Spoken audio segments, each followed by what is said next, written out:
So how do you date when you're always on the road? How do you meet people? Where do you go? How do you connect? Let's talk about all this right here, right now. Here's a 4-step process that can help you to date here in Ubud. Step 1, where do you meet people?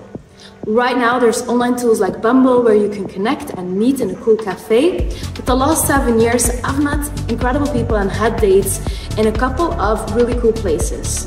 Akasha on the dances, Paradiso on the dances, Zest in Ubud, I was just walking there when someone came to talk to me, Karma House on a beautiful tantric gathering, and a lot more places. I'll put them in the comments. So go where you naturally feel good and start talking to people.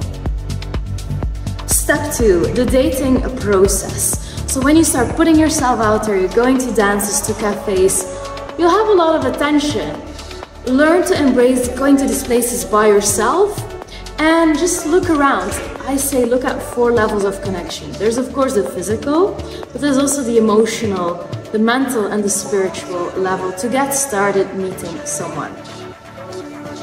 When you go to dances or to cafes, there's one big thing I want you to learn before putting yourself out there, and that is consent. It's a big thing here in Ubud, in the tantric industry. Consent means you always have the right to say no. When you go to a dance, people will come to you, they will look in your eyes and they will ask to dance. Know that a no is okay and you'll be received with a thank you. So don't feel pressured if people come to you that you have to say hi, you have to dance with them or date them. That's the biggest rule, putting yourself out there as a solo dater. Your no is sacred. Step 3 for traveling as a solo traveler in Ubud or anywhere in the world. When you go to a dance where there's no talking, there's going to be a different way of communicating and meeting people. You'll observe how people come to you. Are they coming close in your personal space? Are they keeping a distance and coming to you slower? Feel what feels comfortable to you. Look in each other's eyes. If you like it, look longer. If you don't like it, connect with yourself again. Slowly start sharing maybe a hand to connect with someone and have a first touch experience, or just stick to yourself. It's gonna be a play of meeting someone through dance. See what feels comfortable to you. When you meet someone in a cafe, when it's through talking, observe very carefully what conversations you're talking about. Is it going straight away to making love and sleeping together, and is it going very quick? Then maybe the priority of the person you're talking with is somehow more physical. When you're after a long-term relationship, you want to talk about things like the future. Where is this person going? You're in Ubud, you're somewhere in the world. Are they talking about a future together? Do you want to have kids? Do you want to work?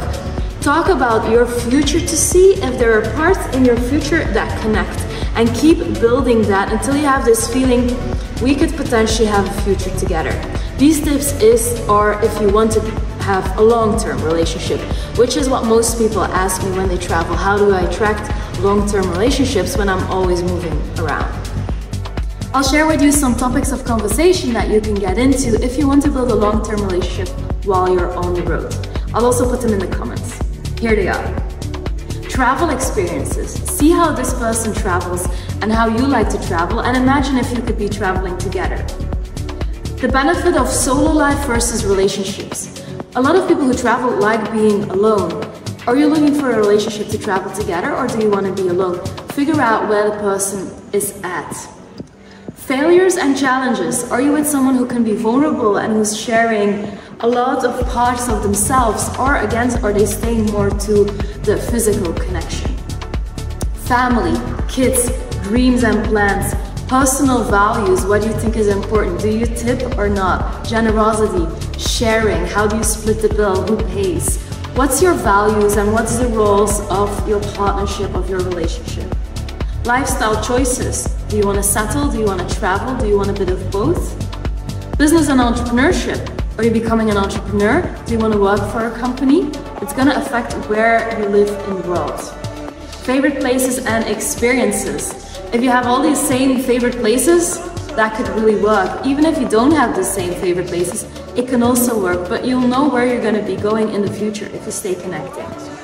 Personal growth and self-awareness. Is it someone, if you're in a relationship, who will grow with you, who will want to learn what you like and help you become your best self?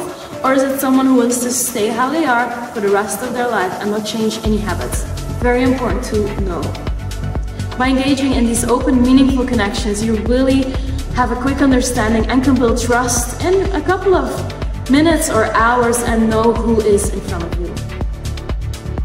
And the biggest tip I want to give thought for is really observing the emotional interaction you have with your date and potential future partner.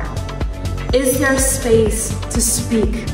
Or is it someone who always is bringing in topics and speaking? What type of energy are they in? More of an anxious energy or a calm, grounded, relaxing energy?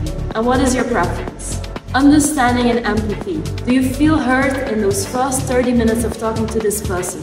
Do they understand where you come from? These are really good signs in the beginning, in the first couple of minutes and hours, to see if you're a good fit. Physical touch. Is the person coming towards you and touching you, or are they keeping their distance? What is it saying about how the physical touch is going to be in your relationship? There's a lot more. I can't put them all in this YouTube video. I have courses about this, about digital nomad life, specifically also about touch. But I'll put these in the comments so you can get started dating in Ubud.